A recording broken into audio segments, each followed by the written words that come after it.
कैसे हैं आप लोग? Good evening. हम लोग ठीक हैं, आप लोग भी ठीक होंगे। तो फिर आज हम करने जा रहे हैं फॉरेस्ट रिपोर्ट ऑफ इंडिया। तो जो फॉरेस्ट रिपोर्ट है वो हमारी forest survey of India publish करती है, और ये रिपोर्ट जो आ रही है 1987 से पब्लिश की जा रही है, और ये रिपोर्ट को हर 2 साल में पब्लिश किया जाता है। ठीक और है। इस बार की जो फॉरेस्ट रिपोर्ट है वो 18 नंबर की है। तो मतलब आज कहने का मतलब है, मैम ने आपको सीधे ही बता दिया, हम लोग आज फॉरेस्ट रिपोर्ट कवर करने जा रहे हैं और ये आपके लगभग सभी एग्जाम में, मतलब आप मान के चलिए जैसे 2023 की रिपोर्ट है, 2025 में इन लोगों ने, या 2024 एंड में जो पब्लिश हुई है, वो आने वाले 2026 के एंड तक के एग्जाम के लिए काम आ जाएगी। मतलब आने वाले 1 से 1.5 साल, या जो मान के चले लगभग लगभग 2 साल तक जितने भी आपके एग्जाम होंगे, चाहे आप किसी सेंट्रल लेवल के एग्जाम में पार्टिसिपेट करें, आप किसी राज्य सरकार के एग्जाम में प्रतिभाग करें, या आप अपने किसी भी एग्जाम में जहाँ पे जनरल स्टडी से संबंधित क्वेश्चन पूछे जाते हैं, वहाँ ये आपका कवर करेगा। और दूसरा फायदा ये है क्योंकि इसके साथ साथ आपका ये करंट अफेयर्स वाले पोर्शन को भी कवर करता है। ठीक है, अब आपकी कोई भी एग्जाम हो, इसको करंट अफेयर की दृष्टि से भी देखेगा, और इसको आप लोग क्या भी देखना, एक नॉर्मल जो आपकी फॉरेस्ट रिपोर्ट के क्वेश्चन पूछे जाते हैं, प्रीवियस ईयर क्वेश्चन भी आप देखेंगे तो वहां भी इससे संबंधित क्वेश्चन पूछे गए हैं। ठीक है, तो बता दिया मैम ने आपको। अब इसमें दो चीज हम कवर करेंगे। देखो, एक चीज क्या होती है, आपका टोटल वनावरण कितना है, जिसके अंदर हम सिर्फ वन ही वन लेंगे। ठीक है, और दूसरी चीज होती है वृक्षावरण, यानी जिसके अंदर हम सिर्फ वृक्ष लेंगे। और तीसरी चीज होती है वन प्लस वृक्ष, जिसको हम टोटल बोलते हैं। यानी वन का क्षेत्र पूछेगा तो अलग आंसर होगा, सिर्फ वृक्ष का क्षेत्र पूछेगा तो अलग होगा, वन और वृक्ष होगा तो वो अलग होगा। ठीक है, तो मैम कब से शुरू हुई थी आपको बता दिया, कब से हुई थी? 1987 से स्टार्ट हुई थी। कितने वर्ष में निकलती है? हर 2 साल में निकलती है। लास्ट टाइम जो है 2023 की रिपोर्ट निकली हुई, जो कौन से नंबर की है? 18th नंबर 18th नंबर की। ठीक है, तो सबसे पहले हम लोग ये जानेंगे कि अभी वर्तमान समय में हमारा जो टोटल भारत का भौगोलिक क्षेत्रफल है, जो आप लोग जानते हैं 32 लाख कुछ हजार किलोमीटर है, उसके कितने प्रतिशत भाग पे वन है? तो कितने प्रतिशत भाग पे वन है? अभी वन जो है हमारा वो 21.76% हमारा वन फॉरेस्ट है। है, यानी 21.76% भाग पे हमारा वन आवरण है। यानी अगर आपसे कभी भी क्वेश्चन पूछता है कि भारत के कुल भौगोलिक क्षेत्रफल के कितने प्रतिशत भाग पे वन आवरण है, तो आपका सीधा सीधा आंसर होना चाहिए 21.7% भाग पे आपका वन आवरण है। ठीक है, इसके अलावा जैसे मैंने अभी स्टार्टिंग में एक्सप्लेन कर दिया था, वन के अलावा वृक्ष अगर पूछता है तो मैम बताएंगे आपको वृक्षावरण कितने प्रतिशत भाग पे हमारा तो अभी अभी हमारा वृक्षावरण जो चल रहा है वो 3.41% पे है।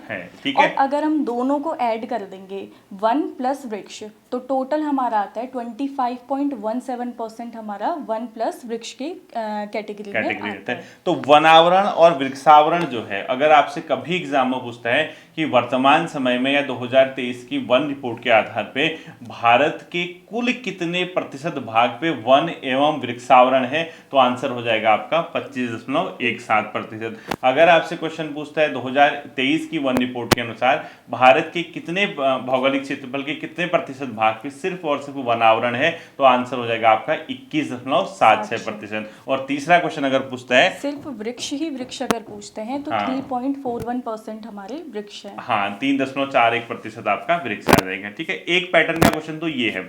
दूसरे पैटर्न का जो क्वेश्चन पूछा जाता है वो जनरली पूछा जाता है कि भारत में जो वनावरण है वो सर्वाधिक किन राज्यों में है। ठीक है, यानी सबसे ज्यादा वनावरण किन राज्यों में। इसके अलावा हम आपको कमेंट सेक्शन में एक टास्क देंगे, अगर हम सबसे ज्यादा पूछेंगे सबसे कम आपको बताने की जिम्मेदारी होगी। इससे पता चलेगा कि आप लोग इंटरेस्ट ले रहे हैं या नहीं ले रहे हैं। ठीक है, तो सर्वाधिक वनावरण जो है हमारे देश में, वनावरण बोला, वृक्षावरण नहीं बोला, सिर्फ और सिर्फ फॉरेस्ट, यानी जो 21.76% है, वो किन राज्यों में सर्वाधिक है? टॉप 3 कौन से हैं? सर्वाधिक जो वन है वो सबसे ज्यादा मध्य प्रदेश, अरुणाचल प्रदेश और छत्तीसगढ़ में। ठीक है, तो वन अगर पूछता है मध्य प्रदेश में भारत के सर्वाधिक किस राज्य में वन है, तो मध्य प्रदेश, उसके बाद अरुणाचल प्रदेश, उसके बाद छत्तीसगढ़, वन वाला। ठीक है, और अगर आपसे ये पूछता है कि वन जो प्रतिशत है वो सर्वाधिक किन स्टेट में, वन प्रतिशत, ध्यान से सुनना, फॉरेस्ट परसेंटेज के अकॉर्डिंग सबसे ज्यादा किस में है, तो आपका सबसे पहले एक यूटी आ जाएगा। ठीक है, लक्षद्वीप आ जाएगा। ठीक है, उसके बाद आएगा,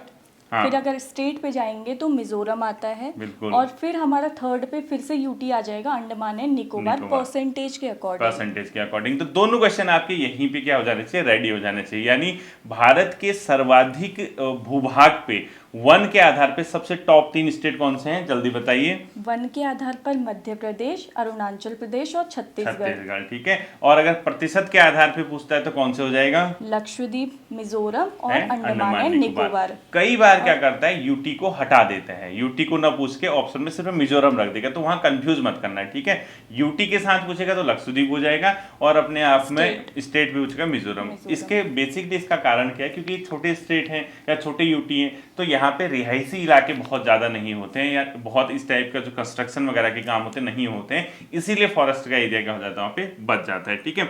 इसके बाद दूसरा तरीका है जैसे वृक्षावरण, वन प्लस वृक्षावरण।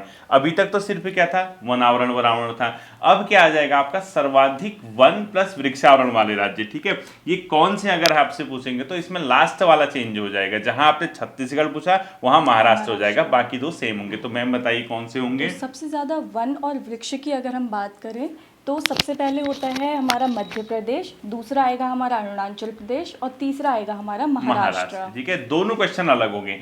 वनावरण पूछता है टॉप 3 मध्य प्रदेश, अरुणाचल प्रदेश और छत्तीसगढ़, और वन प्लस वृक्षावरण पूछता है टॉप 3 मध्य प्रदेश, अरुणाचल और महाराष्ट्र, ठीक है। और सिर्फ अगर आपसे परसेंटेज के अकॉर्डिंग पूछता है वनावरण तो लक्षद्वीप, मिजोरम एंड अपने आप में कौन सा हो जाएगा तीसरा, अंडमान एंड निकोबार, ठीक है। तो इस तरीके से 3 पैटर्न के क्वेश्चन आपके ये पूछे जाते हैं। इसके अलावा अगर हम जब जाते हैं, अगर आप देखोगे राष्ट्रीय वन नीति हमारी बनी हुई थी, राष्ट्रीय वन नीति में कितने प्रतिशत भूभाग पे वन होना चाहिए था ये बताया गया, तो कितने पे होना चाहिए? 33% पे हमारा वन भूभाग पे हमारा वन होना चाहिए था।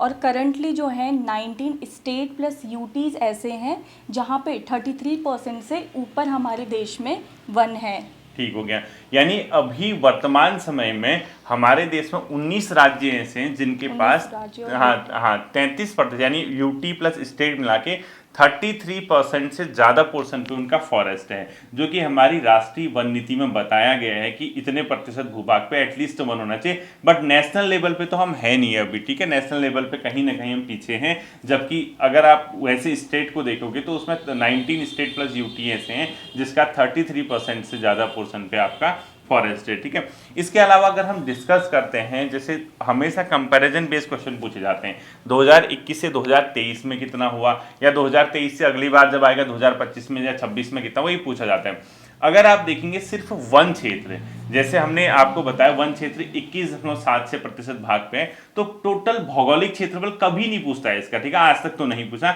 लेकिन अगर आपको दिमाग में रखना है लगभग 7 लाख याद रखना है, ठीक है। यानी भारत का जो क्षेत्रफल है 32 लाख कुछ हजार किलोमीटर, उसके 7 लाख के आसपास के एरिया में हमारा फॉरेस्ट है, जो कि अगर आप एरिया परसेंटेज में निकालोगे तो 21.7 से आएगा, ठीक है। और अगर आप सिर्फ और सिर्फ वनावरण निकालते हो तो वनावरण 1,12,13,000 की रेंज में आपको जस्ट एक, क्योंकि फिगर कभी नहीं पूछता, बाई चांस आपकी किस्मत बहुत ही खराब रही, आप सारे चीज याद करके गए, लास्ट में क्वेश्चन ये पूछ दिया, तो ध्यान रखना 1,12,13,000 इस टाइप से कुछ याद रखना, 7 लाख के समथिंग याद रखना, बहुत दूर दूर का ऑप्शन वो देगा, ठीक है। अगर हम बात करते हैं सिर्फ वन और वन ही कितने परसेंट पोर्शन पे हमारा बढ़ा, वो लगभग बढ़ा 100 नहीं, वो जैसे टोटल एरिया के हिसाब से अगर मैं बताऊं 156 स्क्वायर किलोमीटर हमारा फॉरेस्ट बढ़ा है। यानी 2021 से 2023 आते आते जो हमारा फॉरेस्ट का एरिया बढ़ा वो 156 स्क्वायर किलोमीटर हमारा फॉरेस्ट का एरिया इसमें इंक्रीज हुआ, जबकि हमारा जो वृक्ष वाला है लगभग 1289 स्क्वायर किलोमीटर बता। अब ये डेटा पढ़ के यहीं पे बेहोश मत हो जाना, ये नहीं पढ़ना है, आपसे जो क्वेश्चन पूछेगा एग्जाम में वो हम आपको बता रहे हैं। वन प्लस वृक्ष कितने परसेंट पे बढ़ा है हमारा? 0.32% ठीक है, हमारा बढ़ा है। यानी पिछले बार की कंपैरिजन में अगर कभी पूछते हैं वर्ष 2021 की तुलना में 2023 आते आते वन और वृक्ष में कितने प्रतिशत वृद्धि हुई है, तो आंसर कितना होगा? 0.32% की इसमें वृद्धि होगी, ठीक है।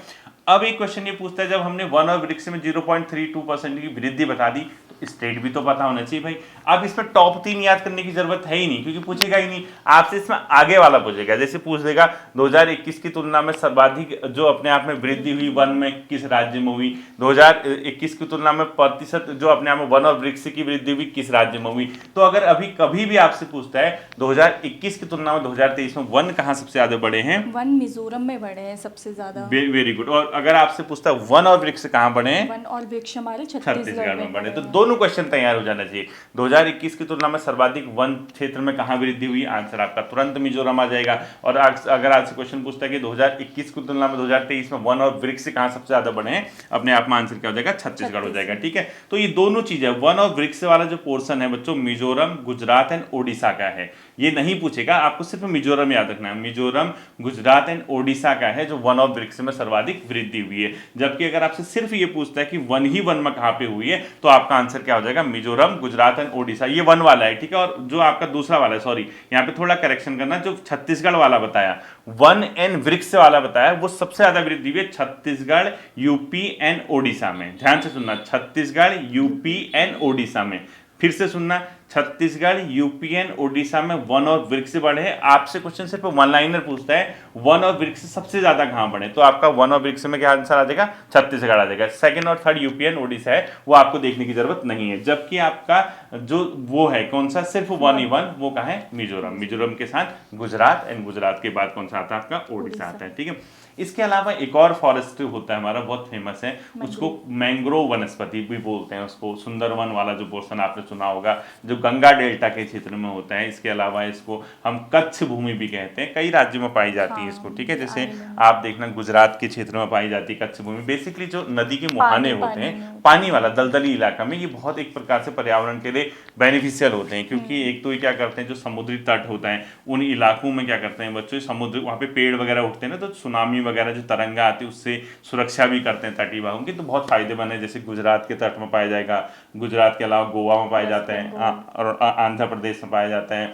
वेस्ट बंगाल के इलाके में पाया जाता है, तो कच्छ भूमि बोलते हैं इसको। ठीक है, तो सर्वाधिक कच्छ भूमि कहाँ है, सर्वाधिक हमारी अभी वेस्ट बंगाल में है, सेकंड नंबर पे गुजरात में है, थर्ड नंबर पे हमारा आंध्र प्रदेश है। ठीक है, यानी सबसे ज्यादा हमारी कच्छ भूमि का जो पूछता है, तो वो अभी वर्तमान समय में कहाँ पे है, वेस्ट बंगाल में है। यानी सर्वाधिक क्षेत्र जो है कच्छ भूमि का बहुत ज्यादा नहीं है, कितना है अभी है 4992, 4992 वर्ग किलोमीटर पे हमारा अभी कच्छ भूमि है, जो कि टोटल भौगोलिक क्षेत्रफल का कितना निकलता है, देखो खुद ही सोचो, 0.15%, खुद ही सोचो। अब 5000 के, आपको पता है कि 5000 के भी कम, लगभग 5000 स्क्वायर किलोमीटर में कच्छ भूमि है। 32 लाख का क्षेत्रफल है, 32,87,000 का, तो 5000 उसका कितना होगा, 0.15% के समथिंग हमारा टोटल कच्छ भूमि वर्तमान समय में है। जिसमें सबसे ज्यादा मैम ने बताया आपको कहाँ पे है, सबसे ज्यादा वेस्ट बंगाल में है, दूसरे नंबर पे गुजरात में है, इसका दूसरा तीसरा याद करने की जरूरत नहीं है, फिर भी सुन लीजिए। थर्ड नंबर पे हमारा अंडमान निकोबार है, शायद इसको चेक कर लेना एक बार से, तो थर्ड वाला। ये नॉर्मली हमारा जो है सबसे ज्यादा गुजरात में, आपको ये ध्यान रखना है,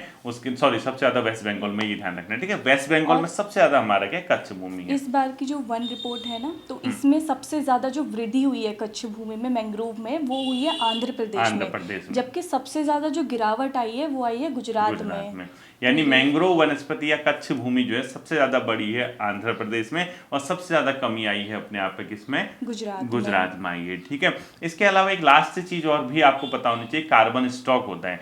तो कार्बन स्टॉक में हमारी लगभग कितनी वृद्धि हुई है इस बार, लगभग अनुमान 82 मिलियन टन। ठीक है, 82 मतलब 82 मिलियन टन के आसपास हमारी वृद्धि हुई है। और जो टोटल हमारे पास कार्बन स्टॉक है लगभग 7-7.5 मिलियन टन में, वो उसका कोई मतलब रोल नहीं है, डेटा वगैरह इंपोर्टेंट नहीं है। आपको ये पता होना चाहिए लगभग 82 मिलियन टन हमारा कार्बन स्टॉक बढ़ा हुआ है। ठीक है, पिछले बार सबसे ज्यादा जो कार्बन स्टॉक है वो हमारा अरुणाचल प्रदेश में है। कार्बन स्टॉक होता है कार्बन की मात्रा जो संचित है, चाहे वायुमंडल या फॉरेस्ट का इलाका, उसके आसपास सागर वगैरह, जितना कार्बन संचित है हमारा, उसी को कार्बन स्टॉक बोलते हैं। और सबसे ज्यादा अरुणाचल प्रदेश के इलाके में, घने जंगल आप लोग सभी जानते हैं। ठीक है, इसके अलावा कभी कभी क्वेश्चन पूछते थे कि सबसे ज्यादा फॉरेस्ट फायर की घटनाएं कहाँ हुई थी लास्ट ईयर, तो सबसे ज्यादा फॉरेस्ट फायर कहाँ हुआ था, अभी तो उत्तराखंड में ही हुआ है सबसे ज्यादा, और सेकंड नंबर पे आता है हमारा उड़ीसा, और थर्ड नंबर पे आता है हमारा छत्तीसगढ़। ठीक है, तो नॉर्मली सबसे ज्यादा हमारा जो उत्तराखंड में फॉरेस्ट फायर की घटनाएं लास्ट ईयर देखी गई थी, तो ये आपका फॉरेस्ट रिपोर्ट का था। अब आप हमको ये, आप जैसे देखा बात सुनेंगे, आपका रिवीजन हो जाएगा। क्या क्या ध्यान रखना है आप बताइए, इनको क्या क्या याद रखना चाहिए। सबसे ज्यादा इसमें पहले ये याद करेंगे कि ये जारी कौन करता है, तो फॉरेस्ट सर्वे ऑफ इंडिया इसको जारी करता है। 1987 से ये जारी की जा रही है और हर 2 साल में निकलती है। और इस बार ये जो है वो 18 नंबर की हमारी फॉरेस्ट रिपोर्ट है। इसमें है। हमें याद करना है कि सबसे ज़्यादा वन कहाँ पे कहाँ पे है, हैं? सबसे ज़्यादा वन और वृक्ष कहाँ पे है, और वृद्धि कहाँ पे हुई है और कमी कहाँ पे आई है, ये आप बताएंगे।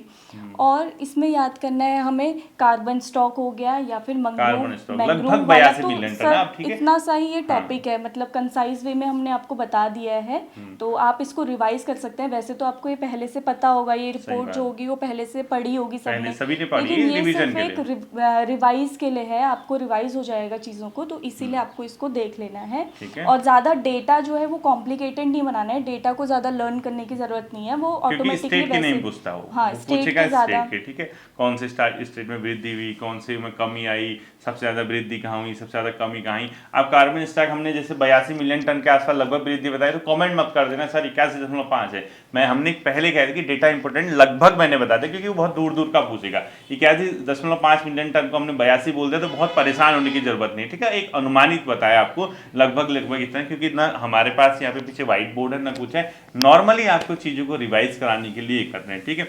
अब उम्मीद करते हैं कि आप लोगों को जीएस वगैरह जो हम ये करा रहे हैं समझ आ रही होगी। क्या करना चाहिए आप खुद ही बताइएगा, समझ आ रही तो हम कराएंगे कंटिन्यू, नहीं आ रही तो हम स्किप करेंगे, कुछ और करेंगे, ठीक है। ये तो बस एक ये था कि चलो भाई आप लोगों को भी थोड़ा सा रिवीजन करने का मौका मिल जाए और आप लोग भी चीज़ों को सीखें, तो ये हम उम्मीद करते हैं, ठीक है।